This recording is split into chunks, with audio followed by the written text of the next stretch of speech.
আসসালামু আলাইকুম। আমি Mridul Hasan, BD two Japan diaries থেকে।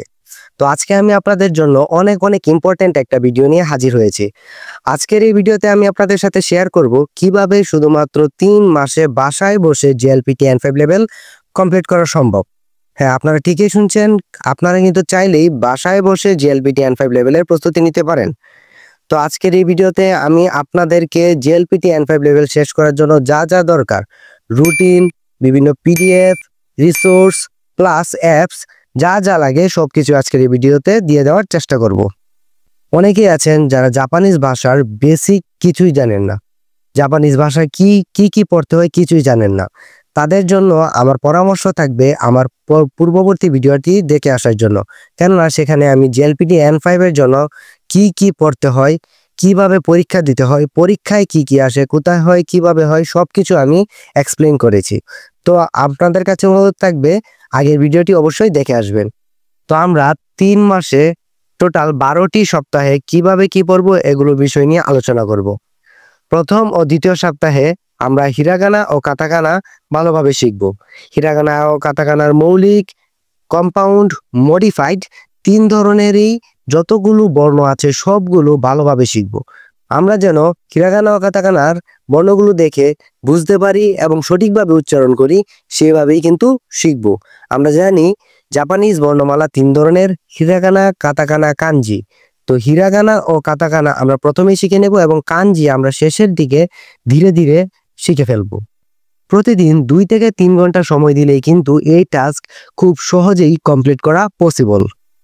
যারা ভাবছেন এগুলো আপনারা কোথা থেকে শিখবেন, কিভাবে কমপ্লিট করবেন, তাদের জন্য আমি সামনে একটা N5 এর বেসিক কোর্স নিয়ে আসার চেষ্টা করব, অর্থাৎ ফ্রি প্লেলিস্ট, ইউটিউব প্লেলিস্ট। সেখানে আপনারা A to Z N5 কমপ্লিটের জন্য যা পড়তে হবে সব শিখিয়ে দিব। কিভাবে জাপানিজ লিখবেন, কিভাবে উচ্চারণ করবেন, কি শিখবেন, সবকিছু আমি সেই প্লেলিস্টে গুছিয়ে ভিডিও দেওয়ার চেষ্টা করব। এখন আমরা পরবর্তী টাস্কে চলে যাই। পরবর্তী টাস্কে আমরা 4টি সপ্তাহ নিয়েছি, অর্থাৎ 1 মাস: তৃতীয়, চতুর্থ, পঞ্চম ও ষষ্ঠ সপ্তাহ। এই টাস্কে আমরা জাপানিজ শব্দার্থ শিখব। শব্দার্থগুলো কোথা থেকে শিখবেন, এই জন্য আমি আপনাদেরকে একটা অ্যাপস আমার ডিসক্রিপশন এবং কমেন্ট বক্সে দিয়ে দেব। সেইখান থেকে আপনারা N5 এর ভোকাবুলারি সেকশন থেকে শব্দার্থগুলো পড়তে পারবেন। জাপানিজ শব্দার্থ প্রায় 800 থেকে 1000 আছে N5 লেভেলের জন্য। তো সেই 800 থেকে 1000 শব্দার্থগুলো আপনারা যদি শেষ করতে পারেন তাহলেই কিন্তু N5 এর যত ধরনের ভোকাবুলারি আছে সবগুলো শেষ হয়ে যাবে। জিএলপিটি N5 এর প্রায় 25টি লেসন আছে। সেই 25টি লেসনের মধ্যে 15টি লেসনের শব্দার্থ আমরা এই 4 মাসে কমপ্লিট করার চেষ্টা করব। এবং এই শব্দার্থগুলোর যেই হিরাগানা ও কাতাকানা উচ্চারণগুলো আছে সেগুলো আমরা ভালোভাবে লিখে শিখব, এবং যেন হিরাগানা ও কাতাকানা দেখে শব্দটি আমরা ধরতে পারি সেইভাবে আমরা প্র্যাকটিস করব। 4 সপ্তাহে এই শব্দার্থগুলো শেখার পাশাপাশি আমরা বিভিন্ন খুঁটিনাটি বিষয় শিখব, যেমন জাপানিজ গণনা কিভাবে করা হয়, সপ্তাহের নাম কিভাবে বলা হয়, 7টা বারের নাম, মাসের নাম, বছরের নাম, এই সকল কিছু আমরা খুঁটিনাটি শিখব। এবং সেগুলো কিন্তু আমার দেওয়া অ্যাপে পেয়ে যাবেন এবং একটি পিডিএফ ফাইল দেব, সেখান থেকেও আপনারা পড়ে নিতে পারবেন। এখন চলে যাই আমাদের পরবর্তী টাস্কে। এই টাস্কে আমরা সপ্তম, অষ্টম ও নবম সপ্তাহ কভার করব। এই টাস্কে আমরা বাকি থাকা 10টি লেসন যে ভোকাবুলারি ছিল সেগুলো শেষ করব। এই 10 লেসন ভোকাবুলারি আমরা শেষ করার পাশাপাশি এই 25টি লেসনের কিন্তু গ্রামার রয়েছে, সেখান থেকে আমরা এই 3 সপ্তাহে 10 লেসন গ্রামার পার্টও শেষ করে ফেলবো। এগুলো আপনারা আমার দেওয়া পিডিএফ এবং অ্যাপসের মাধ্যমে পড়তে পারবেন। এখন আমাদের সময় হয়ে গেছে কাঞ্জি পড়ার। এখন আপনারা কি করবেন, আমাদের যেই জিএলপিটি N5 এর জন্য প্রায় 100 থেকে 120টি কাঞ্জি রয়েছে, সেগুলোর প্রতিদিন 5টা থেকে 7টা যতগুলো আপনি পারেন শেষ করার চেষ্টা করবেন। আপনি কমপক্ষে 5টা করে কাঞ্জি প্রতিদিন কন্টিনিউয়াসলি পড়ে যাবেন। 5টা কাঞ্জি শিখতে কিন্তু বেশিক্ষণ সময় লাগবে না। আপনারা চাইলে এভাবে যদি পড়তে থাকেন কাঞ্জি খুব দ্রুত শেষ করে ফেলতে পারবেন। এখন আমাদের লাস্ট টাস্ক 11তম এবং 12তম সপ্তাহ। এই সপ্তাহে আমরা ধীরে রিডিং পড়া শিখব।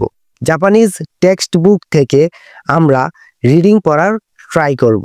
এবং আমরা কি সঠিকভাবে পড়তে পারছি কিনা, উচ্চারণ করতে পারছি কিনা সেগুলো বিষয় ইনশিওর করার চেষ্টা করব। এবং লিসেনিং এর জন্য আপনারা ইউটিউবে বিভিন্ন ভিডিও দেখতে পারেন। কেননা আমাদের কিন্তু লিসেনিং এর উপর পরীক্ষা হয় জেএলপিটি এন 5 এক্সামে, সেহেতু আমাদেরকে লিসেনিং এ অত্যন্ত ভালোভাবে জোর দিয়ে পড়তে হবে। অবশ্যই বিষয়টা মাথায় রাখবেন। এখন আমাদের বাকি থাকা 15টি লেসন, শেষ 15টি লেসন গ্রামার আমরা কমপ্লিট করব এই টাস্কে।